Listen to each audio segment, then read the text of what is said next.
Hey, it's Mrs. Blankenbeckler with part 2 of 403 and 404 from Geometry 203B on my days that I'm going to be out. So I just finished up a very short lesson on some of the properties. Now we're going to apply those. So I'm going to go through lots of different practice problems, and I'm going to try to draw them really large on here so you can see them. But basically, you're going to be applying those properties of circles. So the first circle I'm going to draw, and I'm going to draw it pretty big for you guys. It's circle A. Circle A. And we have a diameter going right through the middle, and that is BC. And we have a D up here, and we have a right angle.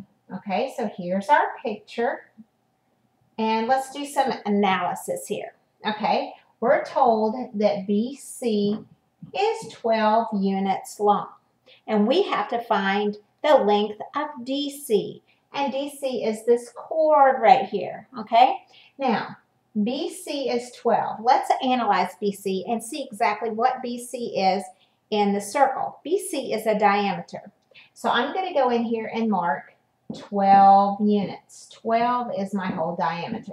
That means my radius must be 6. So I'm going to label 6 here and 6 here. And I also have a right angle. Well, what does that mean?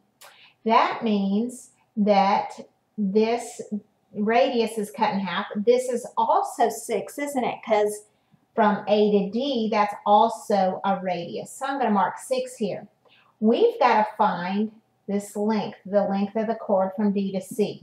Well, what I'm going to do is I'm going to look and see, well, do I see any triangles? And sure enough, I do. I have a right triangle here, don't I?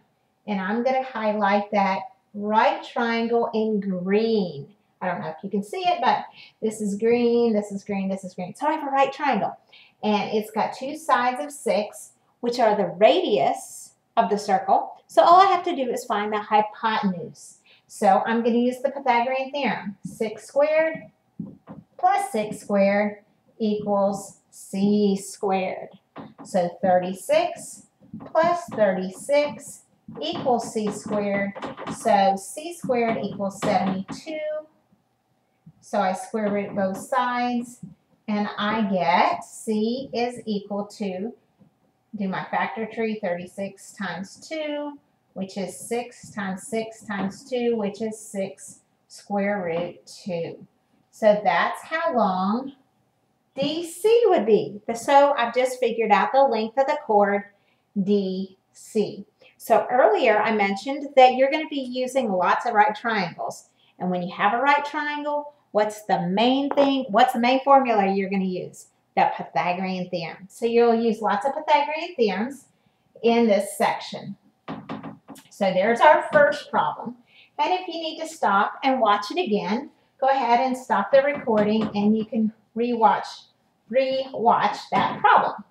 In the meantime, let me draw up a second one. I'm going to try to go through all the segments and how to find segments, and also angles or triangles that are corresponding with those circles. Okay, so that was one with segments. Let's look at another one with segments. Okay, I've got another circle, and on this one, this is circle E, and I know it's E because the center of the circle is E. I have a chord, or I'm sorry, a secant running through here that's got a chord, and this chord is HL, and I have a point out here, F, and then I have the point M out here. Now this is kind of different. Let me draw this. This is a circle, and oh, it's not going to fit very well, but you guys can see. Circle F, and F is kind of two things. It's the center of the circle, and it's also on the circle, so it's part of this bigger circle E. And we're given that we have a right angle here. Let me flip over here. We've got FL. This chord is 5. And we've got HL, This chord is 8. And we are trying to find the length of FM. This length right here. Well, let's look. I dropped my pen. Hang on. We're trying to find the length of FM. Well, FM is what part of that circle? It's a radius.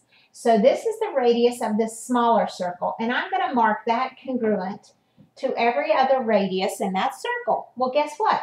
FG is also the radius of that smaller circle.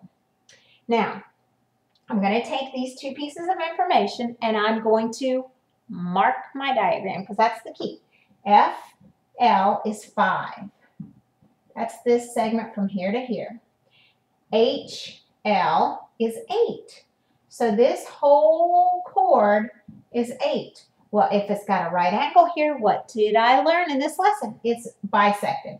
So it's 4 on this side and it's 4 on this side. Now do you see it? We have a right triangle. This is a right triangle, isn't it? So this is 4, this is 5. The 5 is the hypotenuse, and hopefully you know your triples. This is a 3, 4, 5 triangle. So that side's got to be 3.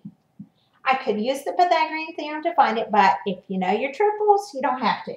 So if this is 3, and that's the radius of the small circle, guess what FM is? 3. And you're done with that one, okay? So that one, you didn't even really have to work it out. You just have to mark the diagram and know that when you have a chord and a radius that are perpendicular, the chord's bisected. And that's that part of the lesson. So there are the first two that are about chords and segments. Now, let's focus for a second on the angle measures, okay? Well, as you can see, when you have a chord that is perpendicular to the radius, we have right angles. So really, we're just going to be working right triangles. So let's look at a couple examples of how we're going to work with the right triangles. Okay, first circle. Okay, here's our circle, and it's circle A. And in A, I'm going to draw a chord, and I'm going to draw a radius. And the radius, of course, has a right angle, or forms a right angle with the chord. So what did we learn in this lesson about that chord? The chord is bisected, right? And that means these two segments are the same. I'm just going to mark that. Okay, I'm going to give you this angle right here as 30 degrees. And I want you to find the angle BAC. Okay? So what is the measure of BAC? What's the measure of this larger angle? Well, if we know this angle is 30 degrees, we have a right angle here, right? This angle must be, well, let's look at that right triangle, 60. Okay, that's a 60-degree angle. Well, we know these two triangles are congruent to each other because they're bisected. These segments are equal. These angles are equal.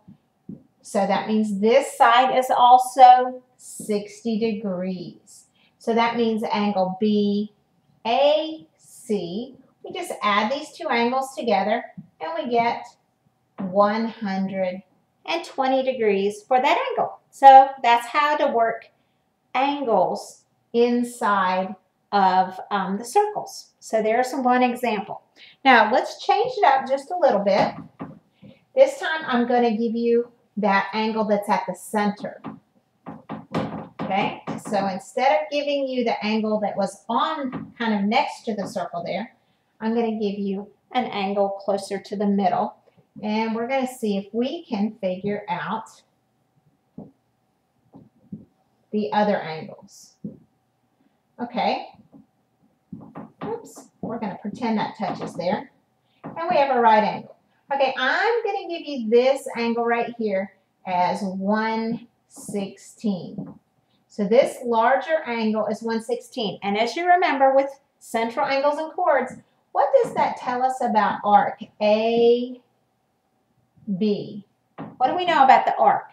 The arc is also 1/16 because this is a central angle. So just throwing that back in to remind you, don't forget about your arc measures. So this arc is 1/16, this central angle is 1/16. Now, if I have a radius drawn and it's at a right angle, what has happened to this angle at the center? It's bisected. So I'm going to take 1/16 and divide it into a half. So I'm going to get 58 degrees. So that means this is a 58-degree angle. What do we know about this angle right here? It's also 90. So we have our right triangle here. So I'm trying to find what's the measure of angle A. Well, angle A is part of this right triangle. So I'm going to take 90 and 58, and I get 148. Subtract that from 180, and that gives me angle A. So what's that going to be? 32 degrees. So angle A is 32 degrees. So what's this little angle B over here going to be? 32 degrees, because these two triangles are congruent to each other. There you go. Okay. The other cool thing about this, I don't know if you see them, but we have a left triangle here and a right triangle here that are both congruent, but we also have one larger isosceles triangle. Remember, this is the radius. From here to here is a radius. From here to here is a radius. So do you see that that's an isosceles triangle? 32 degrees, 32 degrees, and 1/16.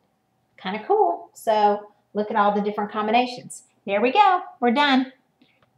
Go ahead and do your homework from lesson 3 and lesson 4.